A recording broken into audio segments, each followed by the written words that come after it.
Hey Optimancers, Chris here. I've been talking about Playtest Packet 5, and I covered weapon properties, including the new Mastery properties in a previous video. What I didn't do was a deep analysis of them. I want to give good feedback on this playtest, as well as really get my head around how the new weapon rules will impact gameplay. So I am taking a deeper look today and sharing my observations in this video. On Monday, I will be getting back to reviewing the playtest classes. Yes, this was a biggie of a playtest. I'm starting by looking at the Mastery properties. So Cleave allows you to make an additional attack if certain conditions are met. You need to hit a creature and have another potential target within 5 feet of your initial target and also within your reach. Should you meet these conditions, then you can make an additional attack against the second target, but if it hits, you don't add your ability score modifier to the damage. There's only 2 weapons that have the Cleave Mastery property, and that's Great Axes and Halberds. But a 7th level fighter could assign Cleave to any melee weapon with a heavy property. So I've come to the conclusion that Cleave should be changed. First, I'll say what I like about it. I like the thematics, and I like that although we're not adding our ability score modifier, we could still add other modifiers or damage boosters. And although the conditions for setting this up are pretty severe, when I visualize what's supposed to be happening, carrying a strike through one opponent and into the next, they do make sense. What I don't like is that considering how rarely you'll be cleaving, or at least I imagine you'll be cleaving, the benefit is just way too small. I punched the math on this in my last 2 videos, and even assuming an extremely generous estimate of cleaving on 50% of your turns, this just isn't adding up to much. And that doesn't even account for the tactical disadvantage of splitting up your damage. Now, I think there are some tactical things that could make this better. Things like push attack, or grapple and drag, or repelling blast, or whatever could potentially move enemies into a position where this is triggered more often. But even with those options, it's just the payoff. It's not big enough. The most obvious way to me that this could be improved without altering the thematics is to remove the part about not adding your ability modifier to the damage. That would help, and it is a very easy modification, and it's actually easier to implement in play as well. Now, another thought I had, and this would be even more dramatic, is what if you did damage to every creature around you after you hit a creature with an attack? So the idea is you'd be swinging the weapon all the way around. And rather than have a bunch of to-hit rolls, you just do a certain amount of damage. So you do the same damage type as the weapon, but it's a D8, 2D8, 3D8, maybe scaling by level. I think mechanically that could be a good feature. Thematically, I'm not so big on it though, because it seems really video gamey to me, but mechanically it could be a fix as well. Those are just some ideas, but basically what it comes down to is I think Cleave needs to be made more powerful somehow. So the next mastery is Flex, which allows you to use the versatile damage when you're wielding a weapon with one hand, and they assign this to spears, quarterstaffs, longswords, war picks, and war hammers. And the additional damage, if you wield this with one hand, is 1.05. So it's normally 1, but it's 2 if you roll a critical hit, so it's 1.05.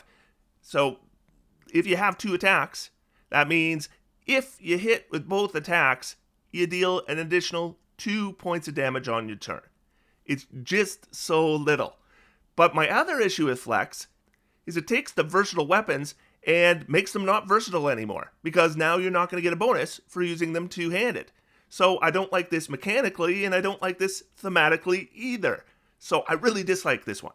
And I promise I'm not going to say all these masteries need to be more powerful. Flex needs to be more powerful. But it also needs to change thematically, I think. It's not just a matter of doing more damage.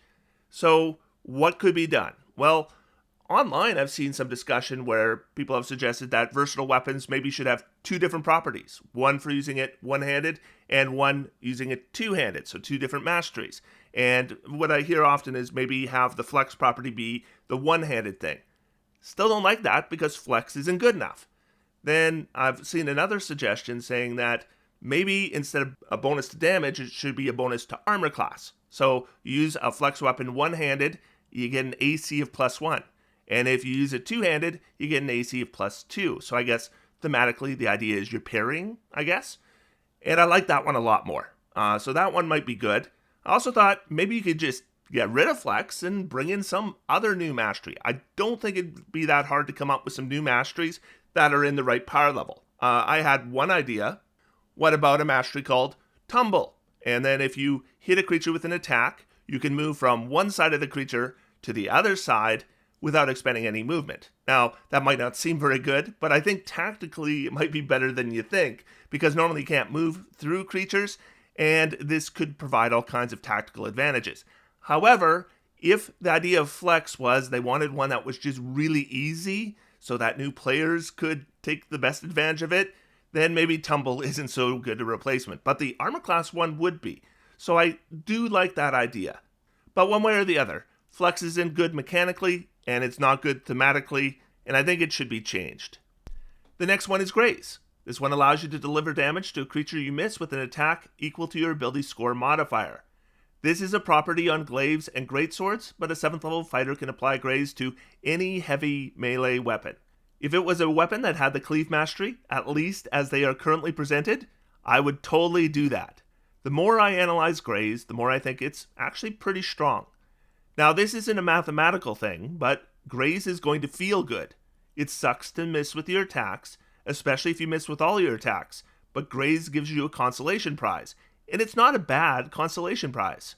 I mean, you might have just rolled a 1 on damage anyways if you hit, and that wouldn't be much more than if you just apply Graze. I mean, obviously, it would be 1 more point. From a straight damage standpoint, Graze is decent. The optimal method to use Graze is to focus on the number of attacks you make. Polar Master is the obvious play here for a bonus action attack on your turn. Also, if we have something like Advantage or another bonus to hit, that's actually going to provide less benefit on a Graze attack. I'll show you how. So let's say we have a Greatsword. That's a 2d6 weapon, so 7 damage on average. And let's say we have a +5 ability score modifier, and we need to roll an 11 to hit the enemy, or a 50% chance to hit, and I'm using 50% just to keep the math easy. So our damage with an attack averages 7 plus 5, or 12 damage. So with a 50% chance to hit, that's 6 damage on average. Plus a bit more because of the chance to crit, but that's not relevant for this particular comparison. If we have advantage, the chance to hit improves to 75%, so now it's 75% times 12 damage, or 9 damage on average. So advantage gives us 3 extra points of damage on average in this particular example. Now let's do the same exercise, and everything else is the same except our character has Graze. So the first calculation is the same. 50% times 12 is 6 damage. But we miss half the time, in which case we do 5 damage. So if that happens half the time, that adds 2.5 average damage. So we have an 8.5 average damage with our attack. Now let's apply advantage. So now we hit 75% of the time, so that's 9 average damage, but we only miss 25% of the time. So Graze is only adding 1.25 average damage, so our total damage per attack is 10.25. So advantage adds 3 damage if you don't have Graze, but only 1.75 damage if you do. Now, that number will depend. Like, if your chance to hit is different, if your weapon damage is different, these numbers will vary. But that's just for this example. But regardless of your weapon damage, and regardless of your chance to hit, the one thing that is true is that you get less benefit from Graze the better your chance to hit. So advantage provides less of an advantage to you if you have Graze. The reverse is true as well. A character with Graze cares less about disadvantage, because it imposes a smaller decrease to the damage output. So something like blind fighting, I might value less because I can still reliably damage that invisible enemy. So just some quick math. If we have a 40% chance to miss and we make 3 attacks on our turn with a +5 ability modifier, then that is 40% times 5 times 3, and that's 6 damage per turn on average. Even if we didn't have a bonus action attack, we're still talking twice the damage that Flex is going to deliver. However, unlike Flex, Graze also gives us tactical advantages.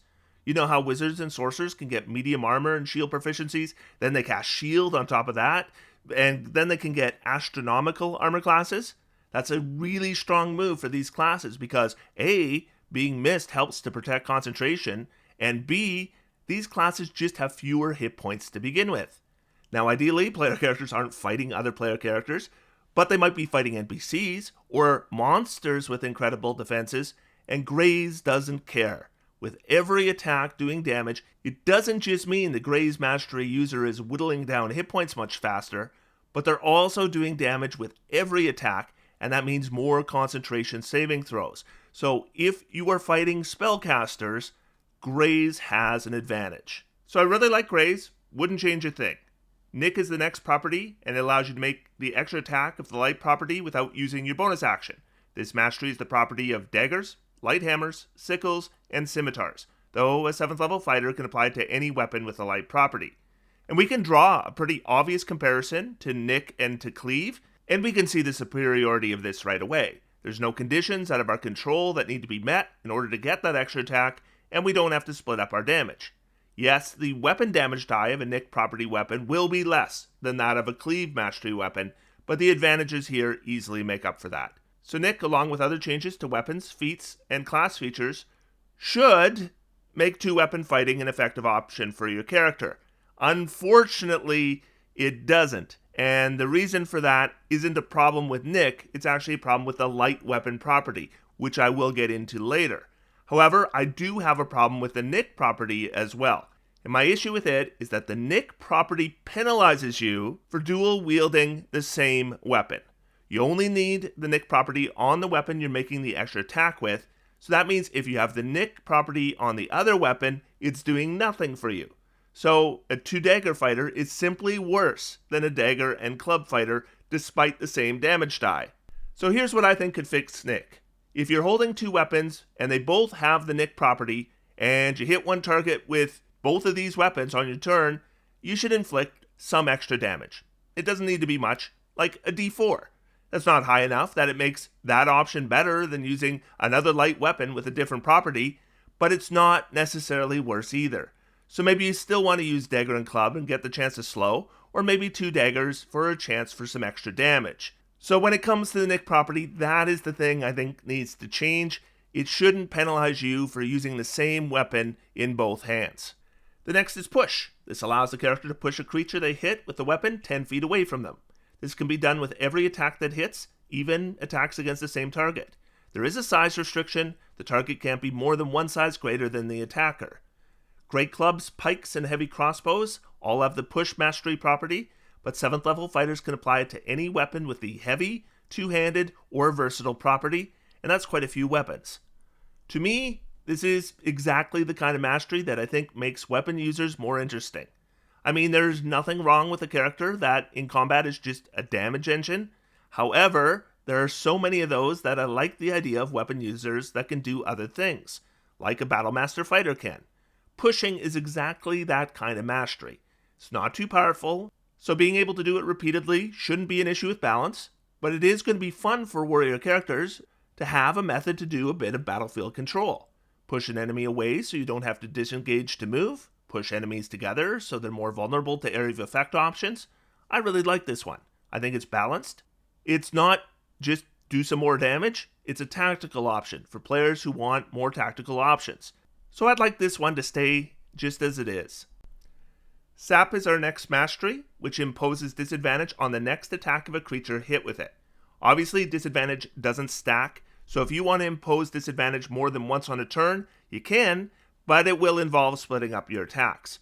Flails, Morningstars, and Maces have the Sap Mastery property, and here's something I thought was interesting. Because the prerequisite of Sap is that the weapon have no other properties, Flails, Morningstars, and Maces are actually the only ones to qualify for Sap. So if you have a 7th level fighter and you want to give any other weapon the Sap property, you can't.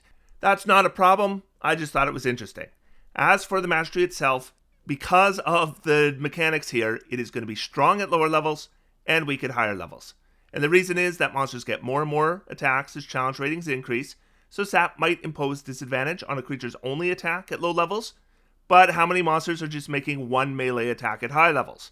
I mean, some make a ton of attacks. Now, I don't think redesigning Sap is necessary. Just be aware, it's quite powerful at low levels and progressively weaker at high levels. Though I don't think it's ever going to be useless. I think it'll be fine as is. The next mastery is Slow, which reduces the speed of a creature hit by 10 feet until the start of your next turn, and the effect doesn't stack with itself, so if you want to impose this condition more than once, it means you have to split up your attacks.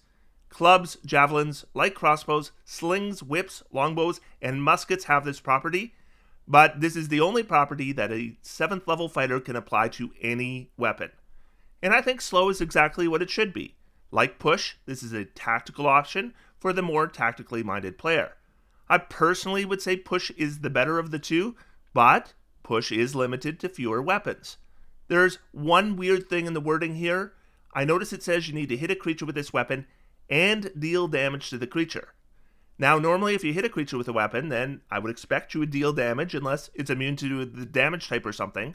But I thought it was a weird qualifier because other than Vex, none of these other mastery properties have it.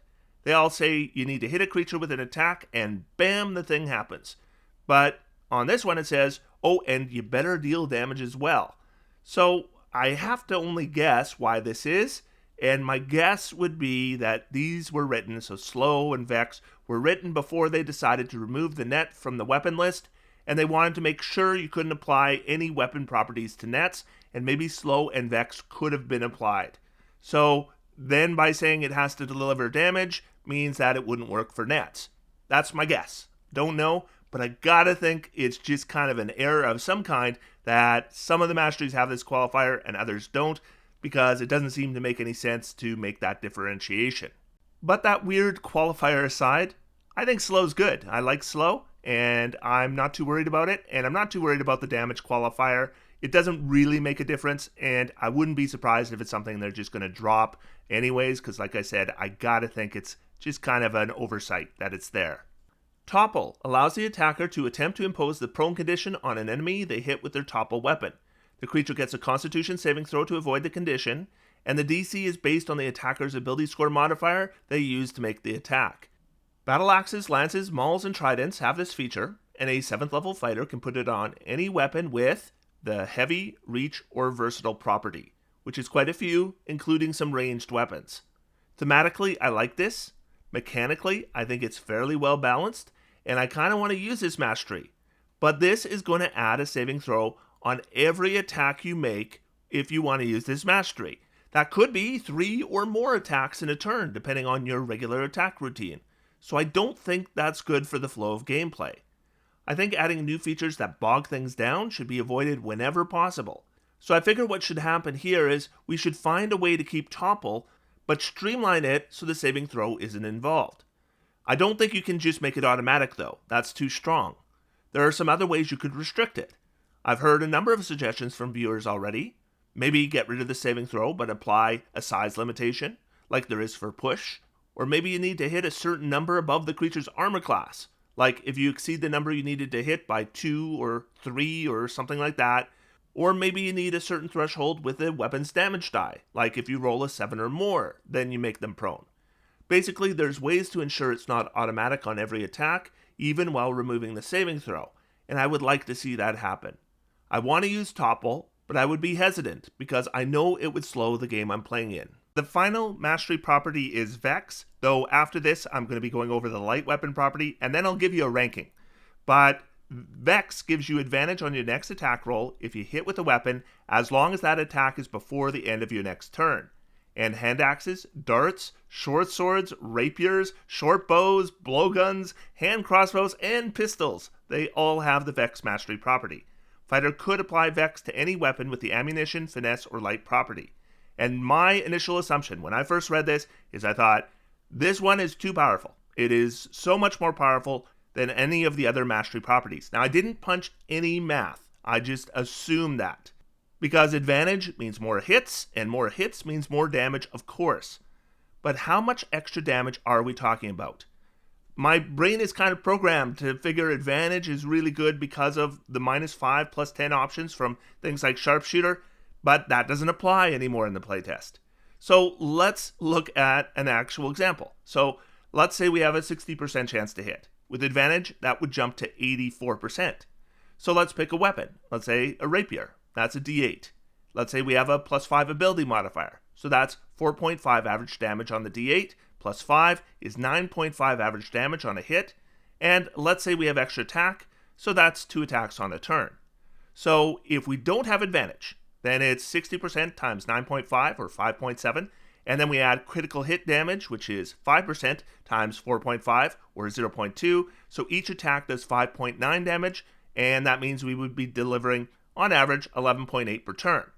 Now, if we apply advantage, now we have an 84% chance of delivering that 9.5 is 7.98, and a 10% chance of delivering critical damage of 4.5 or 0.45.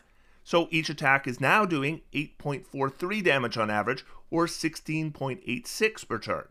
So that's an increase of about 5 points of damage if we apply advantage. Now, of course, there are ways to increase this. Any flat bonus to damage, for example, would make it more than 5 points of damage. But I think a lot of people are stopping their analysis right there, and that's a mistake, because that's not how Vex works. Vex doesn't give you advantage on your attacks. What Vex does is it gives you advantage on your next attack if the first attack hits. And on the first attack in a combat, you will never have advantage. So if we look at, say, round 1, we don't have advantage on our first attack, so it would look like this. Attack number 1 with no advantage would do an average damage of 5.9, and attack number 2 would have a 60% chance of having advantage, so our average damage is 60% times 8.43 damage if we have advantage, or 40% times 5.9 damage if we don't have advantage, or 7.42. So Vex isn't adding anywhere near 5 damage. It's only adding 1.52 damage, at least to round 1, because on round 2, we could potentially have advantage on our first attack, but not necessarily. And what is the percent chance that we have advantage on our first attack on round 2? Well, the math starts to get more complicated, because our chance to get advantage through Vex involves our chance to hit with that last attack, which might have been 60% or 84%. Based on what happened with the first attack on the previous turn. So basically, there was a 60% chance that it was an 84% chance to hit, or 50.4, or a 40% chance of attacking without advantage, which would have been a 60% chance to hit, or 24, and you add them together, and I believe your first attack on the second turn has a 74.4% chance to hit altogether. So you might have advantage, you might not. So it's not 84 and it's not 60, and it kind of comes in the middle at 74.4. I believe that math is correct, but it gets more complicated the more attacks you do. But what I can tell you is that you're never going to reach 84%. It's just not going to happen, because there will be misses, and misses mean you're not getting advantage on the next attack. Now, I have no formal education in statistical probabilities. Everything I've done on this channel is all self-taught. So somebody who is educated in statistical probabilities could confirm or deny this in the comments below, but what I believe is that you will never ever reach 84% as an average for your chance to hit with Vex, and the longer a combat goes, I think the percentage to hit overall would increase, but never reach that 84% threshold. That's what I think is the case, though. Like I say, if you have that education that I don't have, go ahead and let us know in the comments below.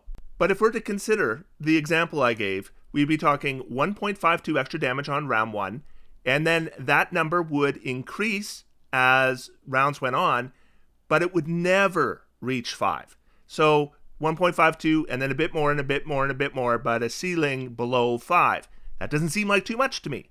Now, that's just one example. Like maybe you have flat damage bonuses. If you do, that difference goes up. But on the other hand, if you have a better than a 60% chance to hit, then that number is actually going to go down, because if you have advantage, but you already had a good chance to hit, that advantage adds less to your average damage. Another thing we got to consider are things like flat damage bonuses versus damage once per round bonuses, like sneak attack or smite. Because if you have extra attack, your chance of hitting at least once, whether you have advantage or not advantage, isn't all that much different either. So those don't get the same benefit from Vex either. So basically what it comes down to is, the more I look at Vex, the less I'm concerned about it. It's not that I don't think Vex is strong. I would even hazard a guess that for the right kind of build, Vex is still the best mastery.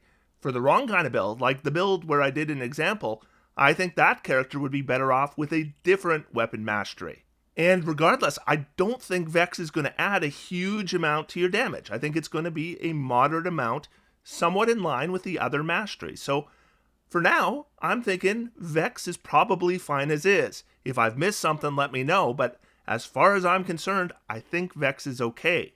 So is there any way to get advantage on all your attacks? Well, there is, and that is you have to subscribe to the channel.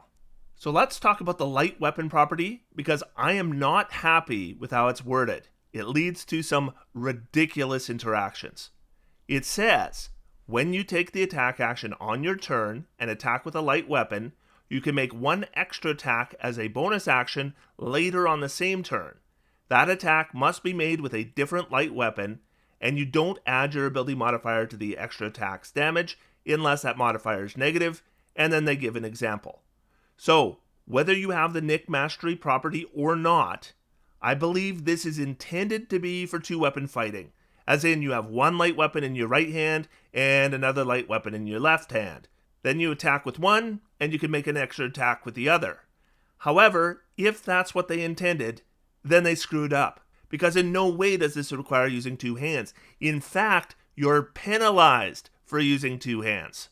The new equipping and unequipping weapons portion of the attack action says we can equip or unequip a weapon as part of each attack we make, either before or after the attack. So, here's our example character. We have a character and they own two scimitars. We'll call them Scimitar 1 and Scimitar 2. So with the rules for the light property, they could have Scimitar 1 in their right hand and Scimitar 2 in their left hand, and they could make an attack with Scimitar 1 and then an extra attack with Scimitar 2. So why would this character ever hold both scimitars at the same time? There's no advantage for them doing that. In fact, it is a disadvantage, because our character could wield a shield with their left hand. Then they start their turn by wielding Scimitar 1, and they make an attack with it. They then unequip Scimitar 1 as part of that attack. They then draw Scimitar 2 as part of their extra attack that they're going to make with that weapon, and because it's a different light weapon, they get the extra attack. Then on round 2, they start with Scimitar 2 in their hand, attack, unequip, equip Scimitar 1, and attack again. So there is no reason to use two hands at all.